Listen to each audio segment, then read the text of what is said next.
Hey everybody, how are you doing? I'm going to try to keep this short, but just wanted to record something talking about cannabis demographics a bit. And really, this is just kind of a summary of the kind of facts and numbers that kind of I found interesting or I found most pertinent in some of the demographic resources that you have in your additional resources section for week 3. Just to kind of summary, when we're talking about demographics, we're talking about a subset of the population by certain criteria. You can have demographics based on age. You can have demographics based on gender identity. You can have demographics based on other factors, whether someone went to college or didn't go to college, where they grew up, all kinds of factors. So we're taking, again, some segment of the population that we think is pertinent to research and then kind of asking them questions. And in cannabis, we do this, for a variety of reasons. But one is we want to try to identify areas of the population where certainly cannabis consumption might be associated with higher risks. So we want to know if those high risk populations, how they consume cannabis or if they consume cannabis. We don't see as much research looking at areas of the populations where cannabis might be beneficial, but hopefully, as time goes on, we'll see that type of demographic research be done as well. So again, in your resources, there's a few different options where you can review about kind of who and how and why are people using cannabis. A lot of this information is pulled from Colorado data. There's information from the Colorado Department of Public Health that they update every couple of years. This is from 2021, where a lot of these summaries were taken, and you'll hopefully see some new information come up in the next year or two from the Colorado Department of Public Health. So start just some conclusions when I was looking at data in adults.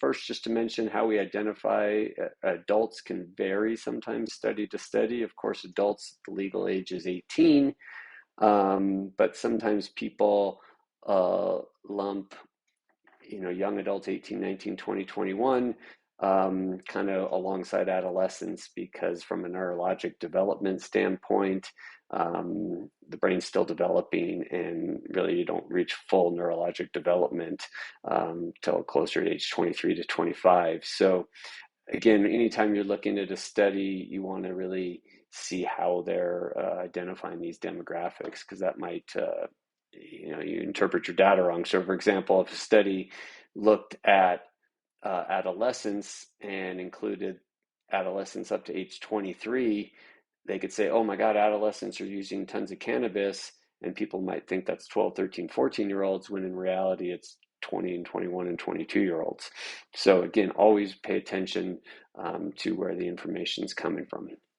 But again, just going back to some of the conclusions, first with legalization, we did see an increase in overall consumption amongst adults, and this is typically talking 18 and older, from about 13% of the population to about 20% of the population has consumed or is consuming cannabis. Again, additionally, you got to pay attention how you define who's consuming cannabis. Some studies might say a regular consumer is someone who consumes daily or near daily. Other studies might use regular consumption as have used in the past 30 days or even longer, have used in the past year. So again, just a reminder to always look at what a study or a paper is identifying before you kind of run too far with that data. But again, adults who consume cannabis, how it was defined, generally has increased since legalization. Folks who identify as male generally consume more often than females, and pretty much across the board in nearly every study, members of the LGBTQ community tend to have higher consumption rates than those who are not part of that community. Interestingly, as I mentioned, adult cannabis consumption increased with legalization, but most of that increase was amongst adults who consider themselves sporadic consumers or who were identified as sporadic consumers. by consuming on average monthly. So, when you look at folks consume cannabis, you could say kind of daily or near daily is kind of the highest form of consumption. Consumed once in your life. 20 years ago was probably the lowest form of being identified as a cannabis consumer, and then you've got everything in between. So what we see is there's been an increase primarily amongst folks who just use it sporadically, maybe once a month or so. And again, that's not surprising.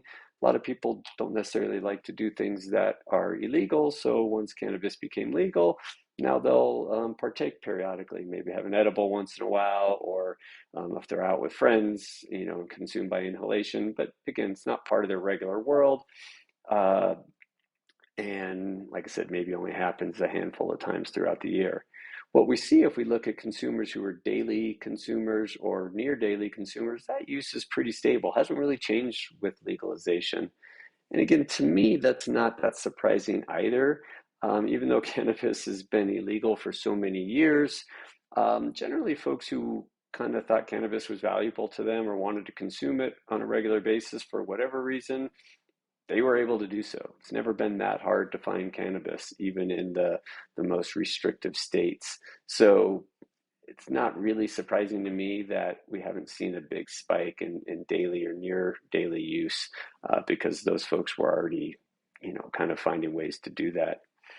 What we do see is some change in how folks are consuming cannabis. We definitely see increase in edibles and concentrate dabbing rates. Of course, those are more accessible products now that we have dispensaries. We see significant decreases in smoking, though smoking is still definitely the most common form of consumption. When we start breaking down adults a little bit more, so we look at that young adult age range, those who are in that 18 to 25 range where the brain's still developing, we see a fairly significant increase in that group, kind of from the earliest days of legalization up until about 2020. We started to see some stabilization and flattening of those numbers, although it's a little hard to tell how COVID plays into that. And over the next few years, we'll see again what numbers look like in this age group. And in that 18 to 25 age group, almost 10%, 8% of folks consume on a daily or near daily basis. Now, amongst older adults, those 26 and up, we did see a little tiny burst in consumption kind of after kind of med and rec access, but then those numbers stabilized pretty quickly. So just kind of summary, kind of adult use, with legalization, we definitely saw more adults trying cannabis. It's more common in males, more common in the LGBTQ community, but in general, most of the folks who are trying cannabis do it sporadically, and the folks who were already using it on a regular basis, daily or near daily, kind of have continued to do so. We do see bigger spikes amongst this younger adult population, and we're definitely seeing some changes in how folks consume cannabis. Now, when we look at youth, there's, again, different age ranges we're talking about. In general, we're talking 17 and younger when we're talking about youth. A lot of these surveys start around age 10 to 12, so usually looking in that age range, 10 to 17. Kind of what we're seeing since various legalization policies went into place. The amount of young people, youth, that have ever consumed cannabis or have consumed cannabis in the past 30 days has generally decreased, both in Colorado and in the United States. We did see a bump in Colorado in one survey that occurred in 2013, 2014, right after legalization, but then pretty quickly went back to baseline. So in general, with legalization, we're seeing stable or decreased amounts of cannabis consumption amongst our adolescents, amongst our youth. The other thing we note that in one of the surveys called the Healthy Kids surveys, the use of synthetic marijuana, synthetic cannabis, use of that decreased significantly after legalization. Again, not generally a surprise. When you make something more legally available, you often decrease the availability of kind of underground or synthetic derived products. In addition to kind of overall use amongst youth being less, we also see the first consumption amongst our youngest youth, those under 13, also decreasing in Colorado and the United States. Generally, in any survey you look at, trends in Colorado mirror trends in the United States, although there's slightly higher levels of consumption across all levels in Colorado compared to the United States. So the trends are similar, but just overall, there's a little bit of an increase in consumption across all age ranges in Colorado compared to the rest of the country. But again, what we see after legalization, youth are using cannabis less commonly, and they're not using it necessarily as early as they otherwise were before legalization. If we look a little bit more detail at youth consumption, as we separate that by grade, we see it, have its biggest jump kind of right around entrance into high school between grades 8 and 10. So, at the beginning of middle school, maybe 2% of students have used cannabis. It increases slowly, just under 10% by the end of middle school. But as we get into the middle of high school, over a quarter of students, or just about a quarter of students, have used cannabis, and by graduation, that's past 25%. Of the high school students that do consume cannabis, most do it once or twice a week. That's over half. It's about 60% use it once or twice a week, but about 20% use it daily or multiple times a day. So again, a sizable minority of those that do consume cannabis use it daily or multiple times a day. Again, that's not 20% of all students using cannabis daily. That's 20% of those students that do use cannabis. And since we're looking at maybe, again, in high school, about 20% of high school students use cannabis, only 20% of those use it daily. So maybe about 4 or 5% of high school students are using cannabis on a daily basis. Likewise, with adults, we see kind of changes in how people consume cannabis. We see less smoking. Again, no smoking's extremely common. We see more edible, more vaping, and more dabbing. And we really, really saw big spikes in dabbing in 2019 moving forward. Dabbing increased from 20% to 50% during that time. And so that's a pretty notable change that we've seen. When we look at just some kind of views about cannabis in our younger folks, there's really no significant change in perceiving cannabis being wrong. Okay, so this is, they'll ask a question: how wrong do you think it is for someone your age to use marijuana? And so, kind of when asked a question like that, the amount of students or young folks who think it's wrong for them to use cannabis hasn't really changed since legalization. What's interesting, though, whether students think it's wrong for them to use cannabis does change significantly based on their grade. So about 95% of students in grade 6 think it's wrong for them to use cannabis, where only about half of students in grade 12 think it's wrong for them to use cannabis, actually less than half. Another stat which I think is pertinent to point out, young people were asked about driving post-consumption. 10% of adolescents reported driving after consuming while they were still intoxicated. And, double that, 20% noted that they'd been in a car with a driver right after consumption or when they were still intoxicating. Now, of note, these numbers haven't changed a lot with legalization, Um, but these are still numbers that, kind of worth paying attention to. Just some final other conclusions. Actually, let me take a step back here before I do that. Just to kind of go back on the youth, because as we talked last week, the youth has been part of the fear tactics of cannabis, that your youth are going to be destroyed.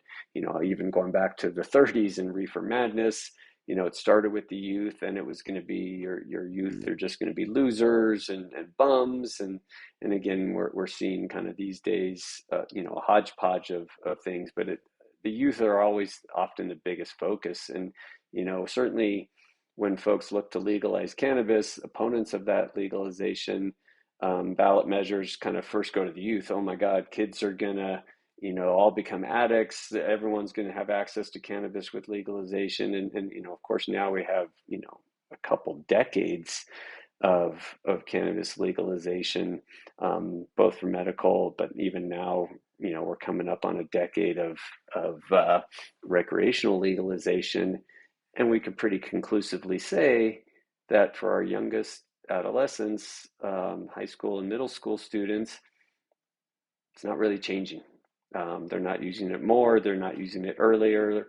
Um, it's kind of similar to how it's always been. Folks who have that kind of risk taking um, aspect of their lives are going to try it, and those numbers are fairly consistent. I think the biggest change of that we've seen with legalization is the change in how people are consuming. And I think that change in concentrate use and vaping and whatnot, and edible consumption is something worth noting personally, and we'll talk about that more. But just the big conclusion amongst youth is, yes, there are youth that consume cannabis, always has been, probably always will be. But really, legalization has not had any significant impact on youth consumption. And in fact, most surveys suggest youth consumption has dropped a small amount.